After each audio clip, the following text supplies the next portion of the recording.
Welcome to Season 2 of Thriving While Black. This season, we're taking you on a journey through the heart of Black communities in Los Angeles and San Bernardino counties. Not just the places on the map, but the ones who hold our history, the ones that raised us. In every neighborhood, there's always a staple, a place where people gather, where stories are told, where culture lives on. A neighborhood church, a family restaurant, a local park, or a home that's seen generations come through its doors. These aren't just buildings, they're places of refuge, spaces of joy, symbols of permanence in a world that too often tries to erase us. But despite gentrification, underfunding, and even climate change, these institutions remain rooted, resilient, and deeply Black. In Season 2, we'll celebrate these community staples, we'll meet the people who've kept them alive, we'll hear the stories that have been passed down, and the dreams still unfolding. Because these places, they are more than landmarks, they're lifelines. Places and symbols of Black permanence.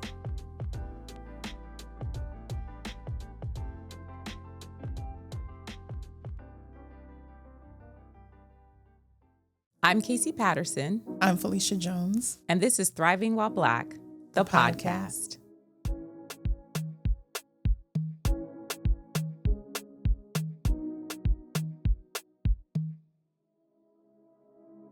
On today's episode of Thriving While Black, we're joined by Jason Foster, President and CEO of Destination Crenshaw, a reparative development project in Los Angeles, California, that will be the largest Black public art project in the United States.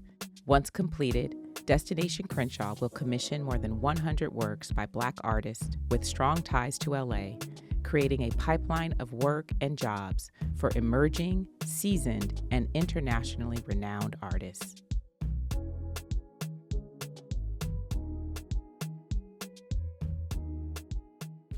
Hi, Jason. Thank you so much for welcoming us to Destination Crenshaw. Yes, It's been a few years since I've been here, so I'm really happy to be back and see some of it beginning to form. So I'm excited to hear about not just the origin story, but just the evolution story as well. Yes, absolutely. I'm thrilled that you two are here today. It's been a journey, and it continues. And you know, people always say, like, how do you talk about something being complete that'll never be complete? Because change is constant. Indeed. And I think what we're trying to do is give our community an opportunity to anchor in the change and embrace it, because we need improvement, right? And I think that that's what we're trying to shepherd in with this project. Yeah. Tell us a little bit about, what do you mean when you say anchor in the change? What is the change that you're trying to usher in, anchor, and be okay with evolving through? Yeah, so I mean, culture, right? Like, how do you anchor culture and create a permanence as a part of your community ethnicity, right? There's creative enclaves all over the city. We have historic Filipino town, we have Little Bangladesh, we have Little Tokyo. We don't have a Black space. Like, we have places that we claim, but they don't show that. And so that's what I mean by anchor. In the infrastructure, in the space, how do we actually embed our culture and tell our story so that people see it not only as a place they want to fight for, but a place they want to visit. Right? And it becomes that place that kind of calls us, you know, knowingly and unknowingly, to a space to want to invest in, to want to be around and be a part of. Yeah, I get that. It's like we've claimed them, but have they claimed us? And so how do we do that sort of mutual exchange, you know, with each other, culturally, socially, politically, economically, all of it that goes into what it means to hold a people in permanence. I understand that. I was sharing that I just got back from Alabama visiting the legacy sites, and there is no more, I think, more perfect visual representation of what it means to anchor a culture in permanence through art than what you see in the legacy sites and the legacy museum. So I just appreciate that we have a similar audacious vision here, you know, right here in Los Angeles, which is the birthplace of creativity. Correct. And so we should have something like this here that calls us in and to our community and our culture. So I appreciate all the work you're doing. No, I mean, this is the creative capital of the world for Black people. And how do you use that to your advantage? How can that be the tip of the spear? So the genius stroke of all this is through community engagement, people choosing public art as a way to tell that story, as a way to show our community, because all the things have fallen out of that, right? Like it is unpacked from that beginning conversation around public art and how we show up as the train was coming. How did it become Crenshaw? I mean, like, what was it about this Crenshaw area that made this the place for Black culture? You know, the funniest thing is I have been on this project for almost 6 years now. Yeah. And if you ask 10 people, they have 10 different stories. Okay. But I think ultimately this community made a decision long ago that it was going to be here. So before the train, before the recession, before all these other things happened, this community was really contemplating its existence in a very deep way, right? Like some of the deep investments that are in this community are from the churches, from restaurants, like from business owners, from people that are in and around the community, all working together.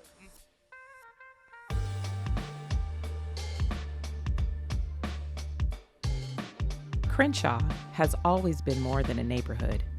It's a network of people, places, and purpose.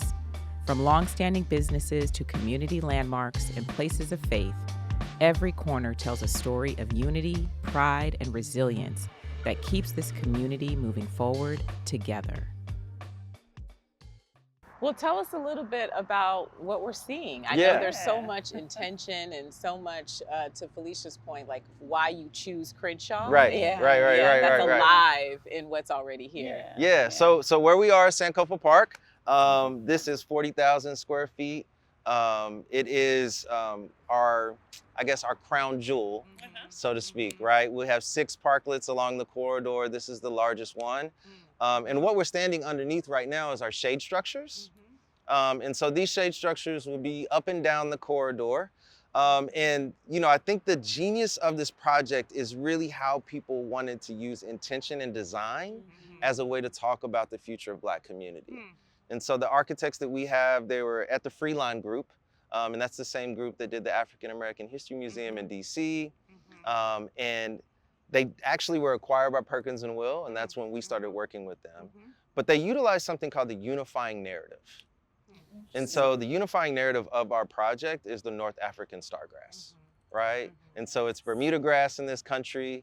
And a lot of people don't know, but that was actually the bedding of slave ships.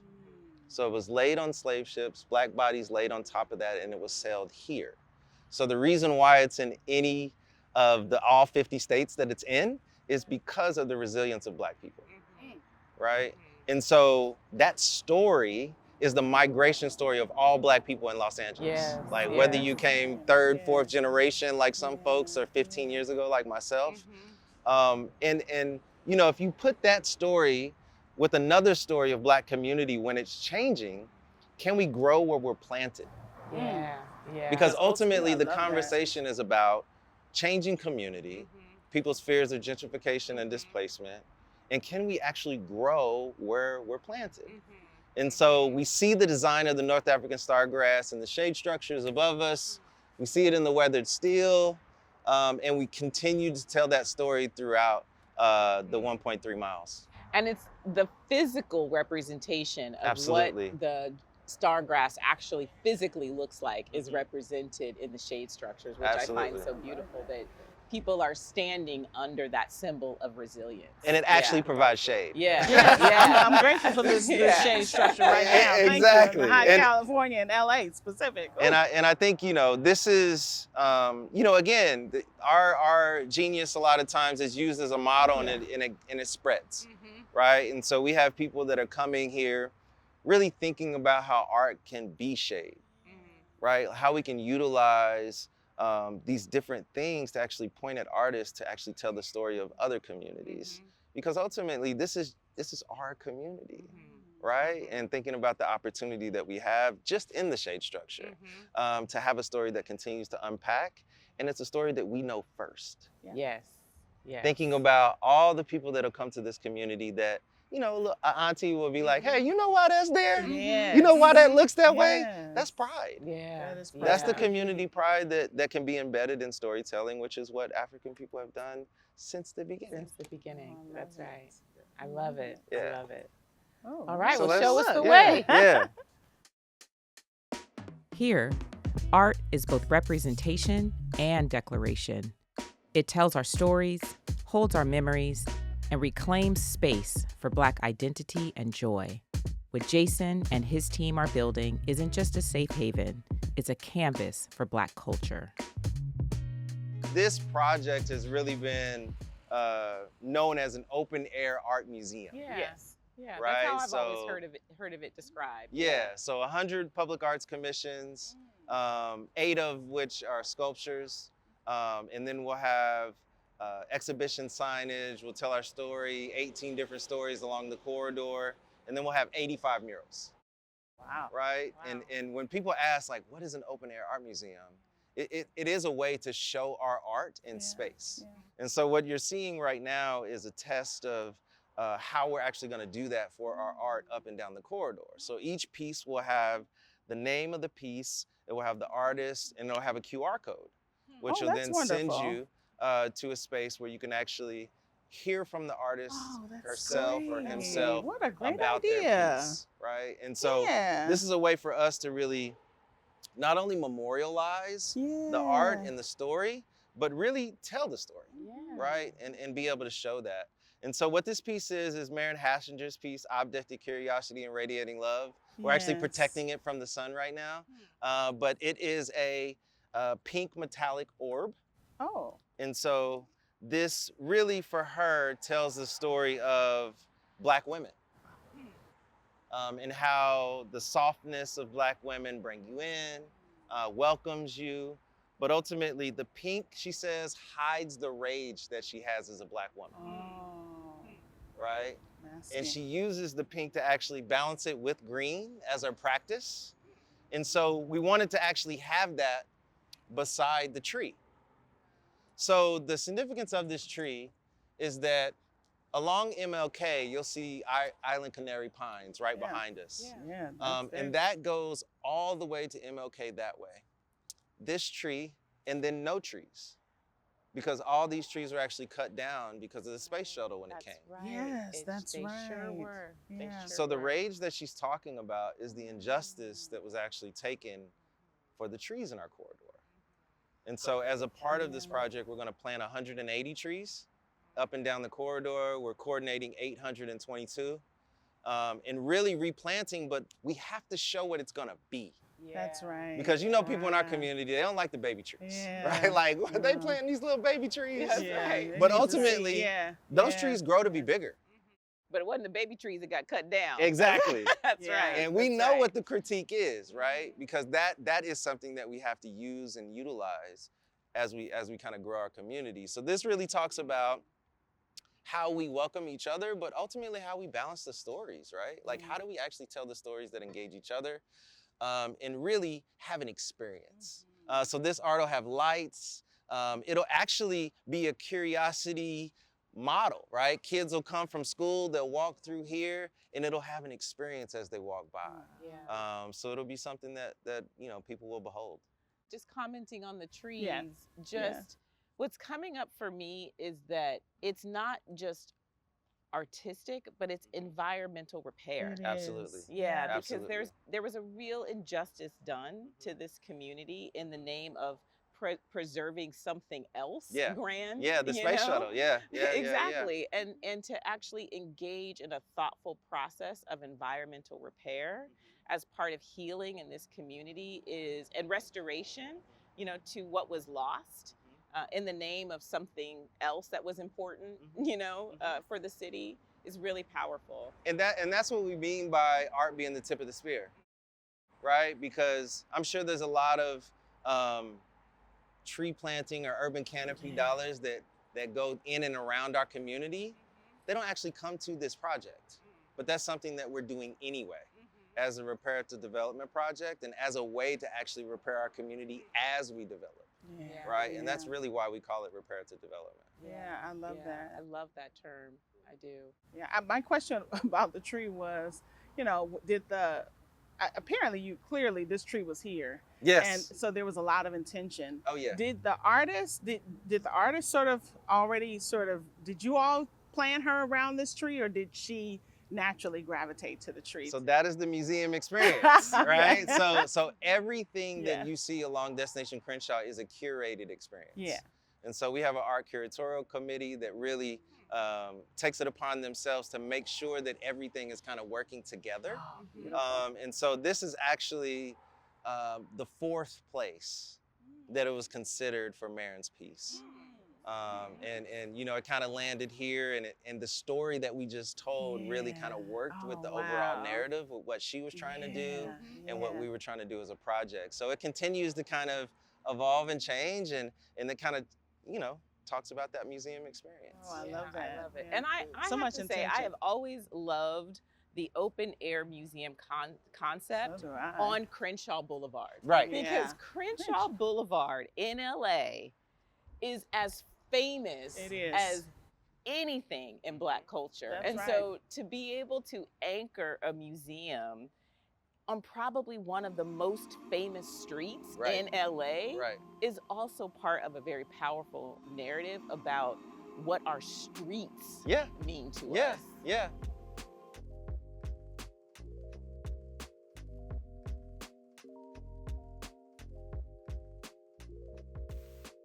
How did you get involved with this project? Yeah. You've been the executive director of Destination Crenshaw for about 5.5, 6 years now. How did you get involved? So I actually, I was working at River LA, Okay. which is okay, another yeah, infrastructure project in Los Angeles, and I was there for 8.5 years. Okay. And my former boss, Omar Brownson, who I love dearly and talk to still, Yeah. was telling me about Destination Crenshaw. Right? When the community engagement started around 2014, they were doing meetings at the Crenshaw Mall. They were doing them at the Museum of African American Art. And I was kind of peeking around, trying to really see what was going on, because ultimately, all the critiques that I had, about the work on the river, Destination Crenshaw was doing them. They were engaging people in the project. They were really lifting up actual community input and making it a project mandate. Right? And that's super difficult for infrastructure work. Like, that is the hardest thing to do. And so it was, no coincidences in life. Omar introduced me to a couple of folks, and one of which happened to be Joanne Kim. And, a lot of people know that when Joanne gets you, you're in. Yeah. You didn't go that way, right? Yeah. And it took a couple weeks, and then we figured out. And then I actually came on board as a financial consultant. Okay. Oh, okay. So I have a finance background. That's what Yeah. I do. And I was actually working to take us off fiscal sponsorship. We were currently wow. That's right. Yeah. California Community Foundation remember at the that. time. And I was able to roll us off, do our first audit. And then we Wonderful. kind of, hit the ground running from there. Yeah. That's great. Yeah, Wow. my goodness, this That's origin interesting. story, so wonderful. Do you dabble in art yourself? So I tease my team all the time that, I'm sure I get on people's nerves being a non-art person. Oh, okay. The head of an arts organization. I honestly, started organizing in Brooklyn and Knoxville, Tennessee, where I'm from before then. Nice. And I do think that there is an advantage of being a non-arts organization leader, because ultimately I want the artist to art. Yeah. I want to create That's the right. platform and actually get out of their way. And I really do think that our organization is really trying to manifest what Destination Crenshaw could be, which is a geography. Yeah. Right? Yeah. Like, we really want to be the place that people utilize. Yeah. And that doesn't mean we're going to be dancing in the videos, right? Yeah, Like, that is yeah. not what we're doing. Yeah. What we're doing is trying to really set the stage, and I think that that's what I'm trying to embed as us as an organization, to really create spaces like this, which, involve everyone in an opportunity to move space. Wonderful. Well, what's interesting to me is you call yourself a non-artist, and I would say that I share that identity with you. So we're in good company with one another. My kids would agree. Yes. And mine would as well. But you certainly are a creative. Indeed. Yeah, and I think that that's part of the beauty and the genius is that there's art and then there's creation, Yeah. Right. you know, and you are definitely part of the creative process, Yeah. Right. you know, Yeah. of what is Yeah. Destination Crenshaw, even if you are not producing art. There's artistry in spreadsheets. Of I course believe there is. that. And I mean, I in believe finance that. too, for yeah, sure. exactly.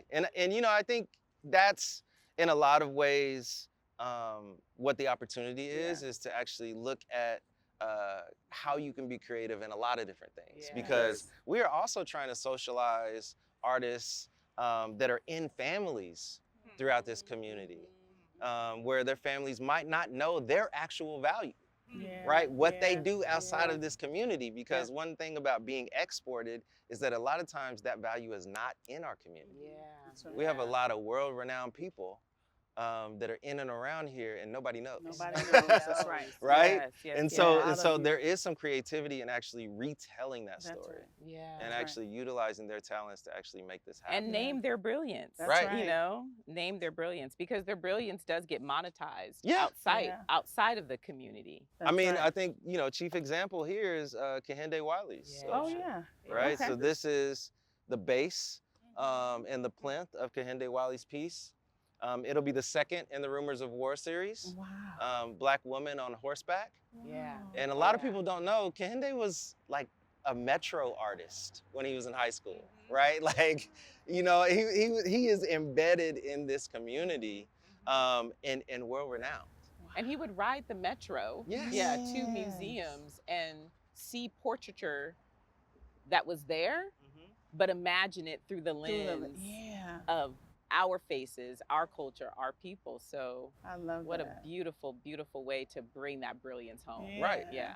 And to Right here. choose Crenshaw. Yeah, to choose Because Crenshaw. again, right, like people are making the conscious effort to choose Crenshaw as a way to actually show their art, which, you know, for me, that decision was made when I got here, right? Like That's before I nice. got here, that was happening. My job is to be able to see that out, Yeah. Well, which you I do. think is you know, you only get one opportunity Yeah. to do something Yeah. like that. What a great opportunity. transformative role, Yeah. you Yeah, know, that yeah. you've been able to Yeah. take on and Yeah. help. Not just, you know, like to your point, the vision had been Yeah. seeded, you know, by many, but somebody's got to till that garden. Yeah. Somebody's got to make sure those trees produce. Yeah, exactly, exactly. And That's right. and you know, it is it has been a labor of love, right? that's wonderful. And I think it's love of Black community. Yeah. I live down the street. Nice. You know, my kids have done tours with me. They love just coming and running around, and it's the opportunity to really, you know, for me and our family. My wife is from Los Angeles, Oh, and so for her to see this Yeah. happening Yeah. is like, okay, Yeah. you know, we made the Yeah, right we all decision to be we here did. when we did, and we get to contribute, and I think that's an incredible opportunity. What I love about what you're describing is that the community envisioned what we like to call Black possibilities. Yes, Right. That's right. Right. And to see the manifestation of all of these possibilities and all of the narrative layers that Oh, yeah. come along with those Oh, yeah. possibilities it's just remarkable. It really is remarkable. That's right. Yeah. I mean, this is what I call it, a masterclass in community engagement. It really is. It is. We tend to under ask in a lot of scenarios whether we're negotiating a community benefits agreement or we're kind of talking through community issues. This is not that. This is aspirational. Yeah. This is what we actually want. That's right. And I think being able to establish that thing to run after Yeah. has really benefited so much more in this community, because it can't be too crazy after Destination Crenshaw, Yeah. right? Like, so ask for your value, ask for what you want, Yeah. and allow us to kind of create that platform so that you feel supported in that. And that's really what I it's love about. that. I love that. Tell us a little bit about the community engagement process. You Yeah. referenced it a few times. Yeah. So in So the train was announced in 2011. And so that, really got the community up in arms. Yeah. It was announced that it was going to be at grade and there was going to be no stops along Crenshaw Boulevard. So it was just going to pass right through. Literally. Wow. So it was going to, you get on the expo and you just pass Just all keep the way through. down and go to the airport. And upend all the businesses along the way. Along the way. In the creation of this pass-through vehicle. And the council president, who was then a leader at Community Coalition, started organizing around that issue. And it really lifted up a couple things. One, people were angry, Yeah. right? And I think, sometimes that anger, when not channeled, can be disruptive. It can be. It could be the reason why people leave. Yeah. Yeah. Right? Yeah. And so we needed to actually change that Yeah. and make that anger for positive use. And then a couple things, it was about how people can actually benefit potentially from this train coming in. Because one thing about infrastructure is when the decision is announced, it has been made. It has already been made, yes. It has been made. They're already left. Unfortunately, communities oftentimes already left out. Right. That's right. And so what I really respect about that time was there was no allowance for a fatalistic decision, Yeah. right? Or fatalistic organizing in a way where it's not going to work and you still kind of go after it. And so they created a community advisory council and really started thinking about, okay, so how can we benefit? And so out of those community engagement meetings, out of the community forums, they actually engaged Nipsey Hussle. Yeah. And around the same time, he was purchasing Marathon. He was having his Proud to Pay campaigns, bringing people to Crenshaw to actually buy his art. And it really took hold.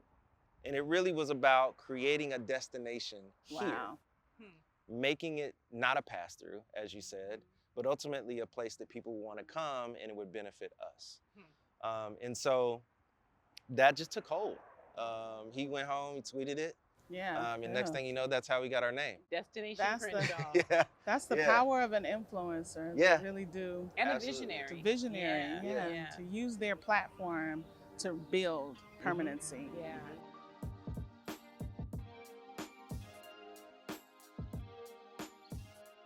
My first meeting ever was with the Community Advisory Council.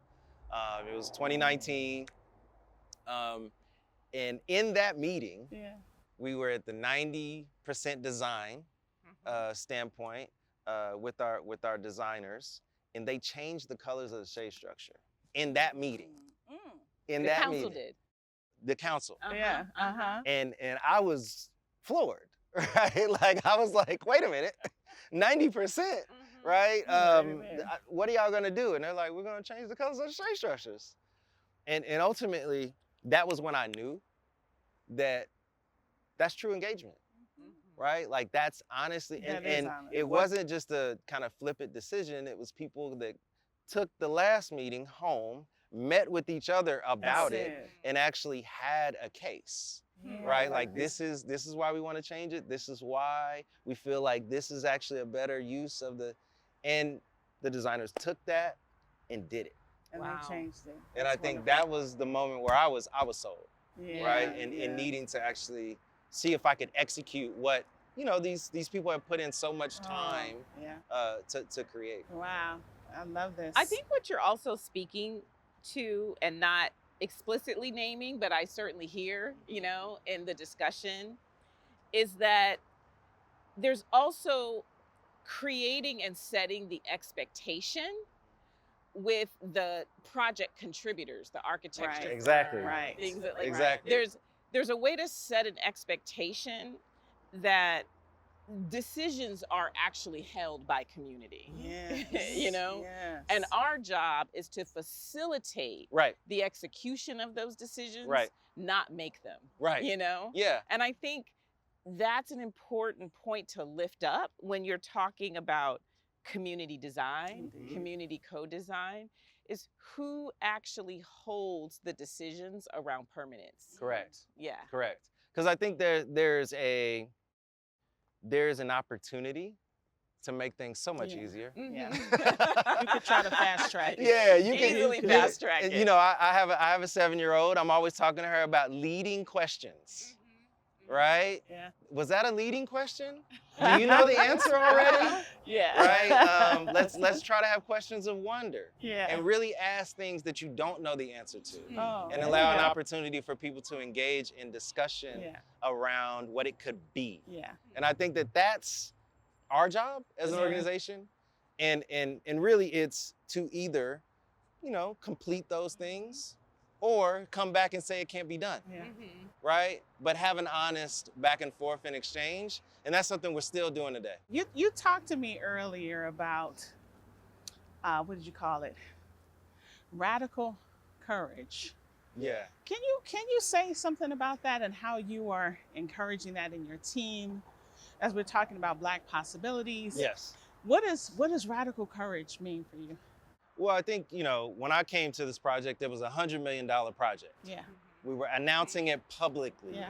Yeah. that we were doing a $100 million project. Yeah. You have to have radical courage to confidently walk around with that on you, right? Because ultimately that can be a weight that can hold you down, or that could be something that can propel you forward.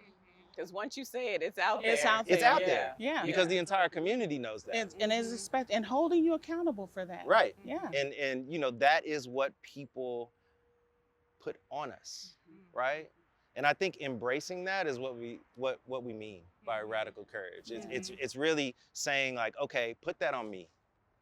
I'll carry that with this project so you don't have to carry it, right? And there's an opportunity to actually think about what that means for each person as they put theirs on that 100 million, right? And when that 100 million gets higher, that's because we deserve it. Yes. It's not because, you know, it's not because any other reason, Yeah. right? Yeah. And I think that is what I've learned in finance, is that it's a feeling. How does that word make you feel, right? If you're confident in what you're doing, it should make you feel confident that you're doing the right thing. Yeah, that's So good. interesting I to love say that finance is a feeling. It is. Like, that is interesting. You know? Yeah. Like, I've never talk about radical courage. That's radical you know? courage. That yeah. is radical courage. Yeah, I Talk appreciate a little that. bit about the financing Yeah. of Destination Crenshaw. I know there's been a private philanthropy. Yeah. There's been Yeah. some public money. How does the financing for a project like this happen? Yeah. And in this climate, Yeah. where do you see some of the possibilities, Yes. but also some of the pain points Right. around Yeah. financing Yeah. for the project? Yeah, so we're a true public-private partnership. So public dollars are about 60% of our project.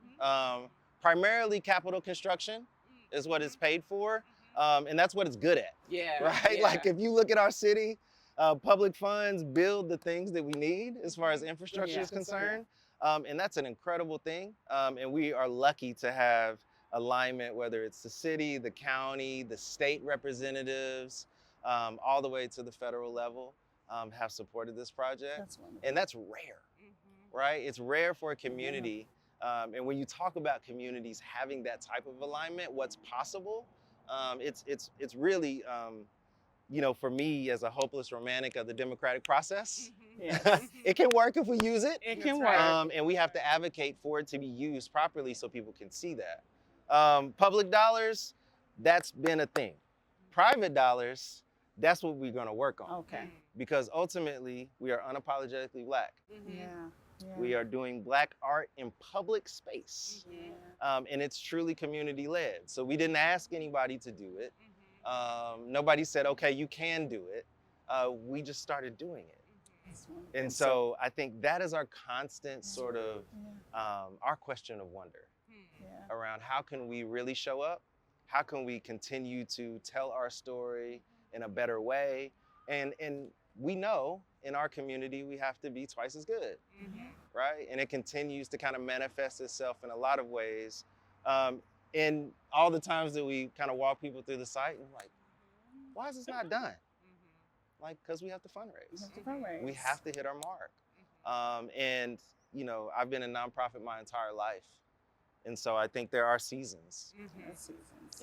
And you know, Los Angeles has been through a few, and they continue to evolve and change, and we're doing the same, Yeah. right? So we're continuing to kind of look at our project through different windows and doors to hopefully be able to kind of tell that completion story soon. Well, the beautiful thing about an opportunity for private dollars is that people get to be investors and contributors, and their legacy can also live. Correct. And Yeah. and that's the museum, right? Every that's it. museum in the city has a donor wall. That's right. Donor wall. Where we're at right now on the top of Sankofa Park, these plates Yeah. are actually what we call Sankofa Circle. So these are donor opportunities. That's These wonderful. plates actually will come off. They'll be etched Really? with the names of our donors. So donors can have, they're literally etched. Literally. Literally. Oh, And wow, so wonderful. we'll have opportunities like this. We also have opportunities, you know, on the steps on the way Yeah. down. We'll have a donor wall at the bottom. So these are things that we're Yeah. again adding, right?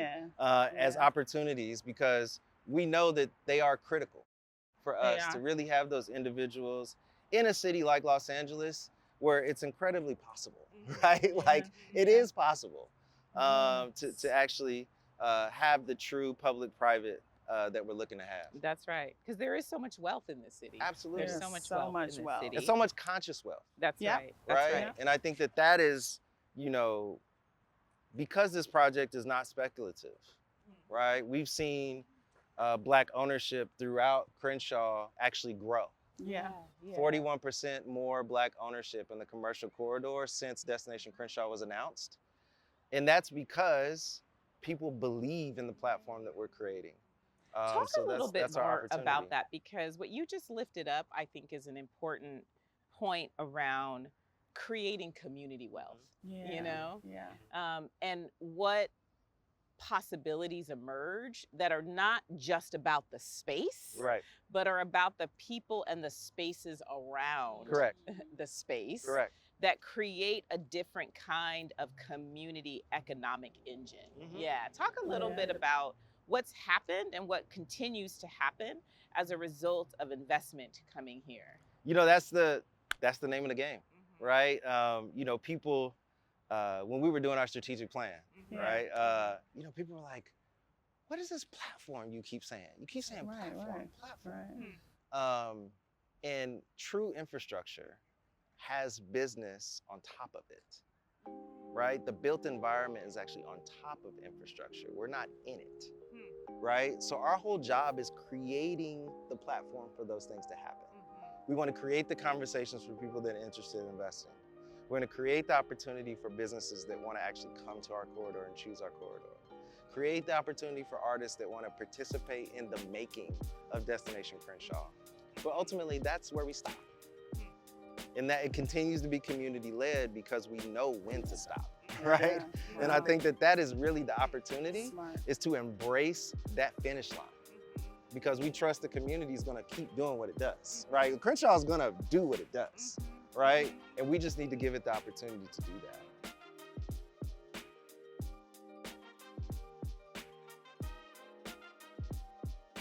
According to the Brookings Institute, Black-owned businesses make up just under 3% of employers in the United States. As continued development and resources are poured into the Crenshaw district, Destination Crenshaw serves as a visual and physical reminder that Black enterprise is and should remain the heartbeat of the boulevard. From creative studios to family-run storefronts, this iconic corridor is proving that continuous investment in Black communities builds lasting prosperity. It's even helping me think more expansively, you know, as an organizational leader around what it means to create a container, but not necessarily have to be the one to fill it. Right.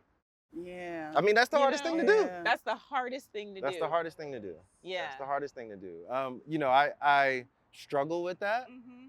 You know, I think that coming on to Destination Crenshaw as one staff person, Yeah. and then that's growing a Maybe growing team. Yeah. you know, the struggle is just jumping in and doing it. But ultimately allowing that space for creativity is just something that we've all had to embrace. as we've kind of grown and continue to grow. Yeah. And I think, Yeah. it's the trust in things like that, Yeah. right? Like that's Yeah. our largest mural there. Oh, It's called got Monument it. of Love. Yeah. And that's part of DC. Yeah. yes. That's part of the Destination Crenshaw project. That's United to beautiful. Inspire Collective did that. I And love to have that. something like that registered by the city Yeah. and Department of Cultural Affairs. We actually have a picture of the young man in front of it, right? Because they are in the community.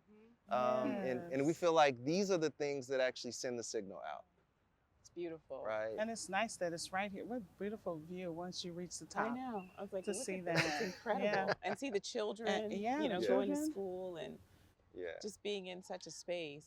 You know, and what I think is so powerful about even having Yeah. an artistic piece like that on the facade of a building, being able to have different sculptures of different artists, is that those artists are now being visibilized in a Exactly. way that will lead them to getting other pieces commissioned. That's the platform. You know? right. That's the And platform. that's the platform. That's the platform. Because Yeah. I think Doors. we have, knowing that Black art is our chief export, and we talked about the self-determinant Yes, part of yes. this. Yeah. We have allowed our talents to be housed in space, right? That's what a gallery is. You're putting your art inside. So how do we actually bring that outside so more people can actually see it and make a determined decision on what your value is, Wow. I love instead that. of allowing your value to be actually dictated by that space? And contained within a space. Yeah. Yeah. Yeah. As opposed to being part of a broader community space. The with community's people making a decision on what that value on is. what That's that right. value is. Right. And accessible to people who may not go inside of a building, but are gonna pass through the That's right. street. That's right. Yeah. Yeah. It's really, really like you said when we started, there are so many layers. So many layers. This tree Is everybody's okay. favorite tree. It is. It's calling to me. Yeah. But it's beautiful. So this what is this? This is called a felt tree, or elephant ear. You can actually touch it. Maybe that's why too. I do want to yeah. touch it. Oh. Oh, nice. And so our landscaping was done by MLA Studios, and Anton, who is a black landscape architect there, actually built a palette that is native to California or Africa, right? And so he wanted to really kind of tell the story with things like this felt tree, that we can actually embrace, the landscaping that actually tells our story further and further. It love tells that that. migration story over and over again. Over and over. And what is this called again? It's called It's elephant ear or Elephant a ear. felt tree. a felt tree. Okay. Like FELT. Tree. F-E-L-T, Tree. felt. Yeah. It feels I love that. like the material. Yeah, it feels like felt. It Uh-huh. does. Yeah. Wow. It's So- beautiful. Yeah, it's everybody's favorite. Yeah. I was gonna say, please say something about that one. Well, I'm already seeing. Tell us a little bit about like anticipated completion date Yes. of Oh, this yeah, yeah. phase. Yes. Yeah, because we heard you say it's never quite all the way. It's never Yes. going to be complete. There's always going to be creative processes at play. Yeah. But this phase, Yeah. what are you thinking? So about? we want to beat the people mover, right? We know Yeah. Metro's going to connect the people mover. 6 million people are going to start taking the train from the airport. So we want to be done next spring. And really, kind of have a community opening for Sankofa Park and allow it to, be in public use. It'll be a 24-hour, 7-day-a-week, publicly accessible place. Wow. We'll have security and maintenance and operations for everything here, and hopefully have a programming calendar that's worthy of Crenshaw, right? So we'll make it easy for folks to actually come in and do their thing Yeah. and continue to kind of bring folks along. I mean, well, I'm already seeing the Oh, yeah. nonprofit events Oh, yeah. happening. Oh, yeah. Yeah, Oh, up yeah. here and This is some of beautiful. the networking and some of the sort of mini galas even Oh, yeah. that Oh, happen, yeah. in a Yeah. space like this. Yeah. It's Yeah. beautiful. It's going to It be is an incredible beautiful. opportunity. Yeah. Thank you. This is gorgeous. And then to be able to like the physical feeling yeah. of even ascending above the Yeah. street level Yeah. and above that people mover, as you say, like the physical feeling of that, it almost feels as if you are growing with the trees. Right. Yeah. Right. I think you know, this is a view that you don't get unless your uncle or auntie put a second story on the house. That's right. Right? That's Yeah. right. So a It's not lot of people accessible in to our everyone. community don't know that this exists. Mhm. We see the trees from the 110, Mhm. but we have never got an opportunity to see them like this. Yeah. And so this is a way where we can actually embrace it, but also think about the possibilities. Yes. Because, you know, we have our critiques about density and what it means, but I think that's because people haven't experienced it, Yeah. Yeah. right? And what if we gave people an opportunity to actually think about elevating? Think about the Yeah. opportunity to actually Elevated elevate, and then you see businesses actually elevating around you. You see actually developments doing that. Because Christ the Good Shepherd, Episcopal Church, Yeah. they had the vision to To do build that. Yeah, of Right? course. Yeah. Yeah, I Years remember ago. that. Right? And so they're actually the leaders of this, not Wow. Destination Crenshaw. Wow. We're just actually trying to catch up to them. Yeah. Yeah. And we'll have their founders on the other side of that building coming soon. Oh, wonderful. Right? Because that was Nice. our agreement that Yeah. if we could do this mural, we'll Yeah. put the founders Yeah. on the other side. I love that. Yeah, that's I love beautiful. that. So again, Yeah. community led, That's Yeah. right. right? That's Like we're community. just, That's right. and then actually we're at grade here, if you notice. Mhm. So Oh, it we sort are. of Yeah. also talks about redlining. It talks Yeah. about Yeah. you know how that actually works in our community because you know traditionally Leimert Park was actually fairly valuable. Oh Mhm. yeah. So we might actually be going back Wow. to that value Mhm. in a Oh, way yeah. where we're actually in ownership. We're actually benefiting from Yeah, it. Yeah. absolutely. Yeah. So many conversations. There's So so many many layers. layers. I'm like, there are so many layers. Yeah. And the other layer is that Destination Crenshaw just became a member of the Black Equity Club. Yes, Yes. yes, We are yes. so proud, Yeah. you know, to Yeah. have DC as part of our Indeed. ecosystem of organizations that are advancing a broader vision around Yeah. Black permanence. And I was always following it, right? I'm just happy. I'm happy Glad because you in. you know I think that's the thing about building the project and also Yeah. starting the organization and being able to grow the team, Yeah. being able to Yeah. actually be in rooms where people are also doing similar work, That's right. so that we don't feel left out, right? And we don't Yeah. feel like isolated in That's this right. in this That's fight, right. because we're all collectively trying to do it. That's right. And I And think there's- radical courage is courageous. Yes. Radical courage is contagious. It is what I is meant to say. contagious. Yeah. So that when That's others right. see you operating Oh, and yeah. Destination Crenshaw operating in a space of such radical courage, it helps them Yeah. to Let's get get a those little bit asks stronger. up, Yeah, right? That's right. That's why yeah. finances are feeling, Yeah. right? That's right. Those grant applications change, Yeah. right? Because you know I tell folks all the time, add a zero, add a zero, right? Because ultimately that you get what you ask for, That's right. because we know we deserve it. That's right. That's Yeah. right. And I don't believe, as a person that's been in nonprofit my entire career, that means struggle.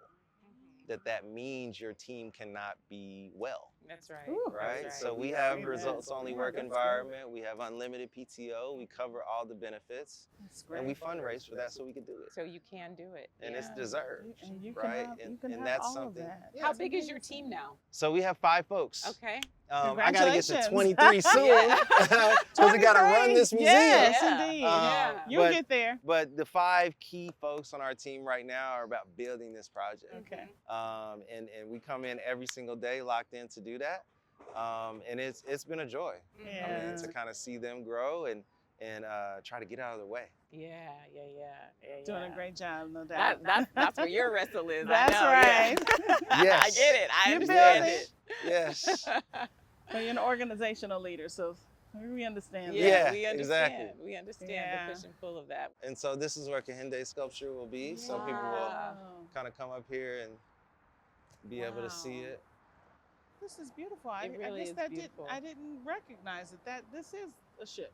Yeah, and if I you love look that. down, you know, Sankofa Park, it looks like the Sankofa bird. So coming up, Yes. it has this whole feeling of kind of continuous movement, because that's the intention, is that people come up and then they kind of go down. Yeah. So Man, it's so Oh, that's beautiful. amazing. I love Yeah. it. Well, thank you so much for expanding our possibilities today. You're Yeah, welcome. Yeah. I mean, I am thrilled, you know, and I appreciate the opportunity to share the organization, and we'll continue to try to accomplish our goal. yeah. You will. Well, when we thought about what this season could mean, yeah. you know, in terms of place as permanence and what place has meant to the Black community, it felt like we had to talk about Destination Crenshaw and bring Destination Crenshaw into the story of what it means to anchor a vision of place as permanence. And you've showed us why. You've showed us exactly why that is the right vision to have and to anchor on Crenshaw Boulevard in Los Angeles, California. Yes, ma'am. Yeah. Well, thank you. Yeah, thank you so much. Thank you Really so much. appreciate you, my friend. All right. Want more Thriving While Black? Subscribe to listen to our monthly drops anywhere you listen to your favorite podcasts. While you wait for the next episode, catch up with season 1, available now. Destination Crenshaw is the living embodiment of community pride and Black permanence. To learn more about this first of its kind outdoor museum, visit destinationcrenshaw.la.